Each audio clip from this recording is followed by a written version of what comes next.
Walking in the Spirit and not the flesh. Romans 8:5.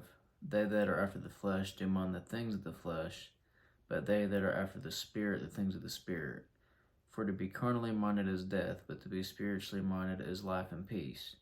The mind governed by the flesh is hostile to God. It does not submit to God's law, nor can it do so. Those who are in the realm of the flesh cannot please God. So walking in the flesh is submitting to our flesh and to the things of this world and not God. Mark 7:21. For from within, out of a heart of a man, come evil thoughts, sexual immorality, theft, murder, adultery, coveting, wickedness, deceit, sensuality, envy, slander, pride, foolishness. All these things come from within, and they defile the person. So these are the things of the flesh. 2 Corinthians 5:17. Therefore, if anyone is in Christ, he is a new creation. The old has passed away, behold, the new has come. So in Christ we are a new creation, and we're not called to walk by the flesh, but we're called to walk by the Spirit. And what is walking by the Spirit? Well, it's following the will of God, submitting to God's will, and crucifying the things of the flesh.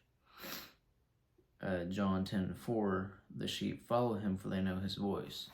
So being sensitive to the Lord's voice and not to our inner man, our inner voice, the voice of the flesh, the voice of the enemy, but taking those things into captivity.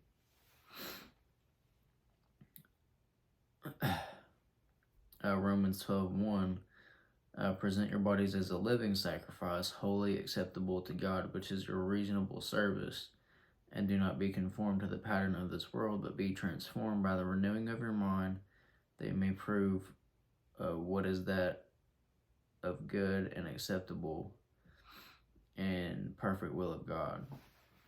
So presenting our bodies and our minds as a living sacrifice to God and not conforming to the pattern of this world. And the pattern of this world is what everybody else is doing, what the world says is okay, and what the enemy says is okay, and what other people says is okay, but we know is not okay. Galatians 5:6, I say then, walk in the Spirit, and you shall not fulfill the lust of the flesh.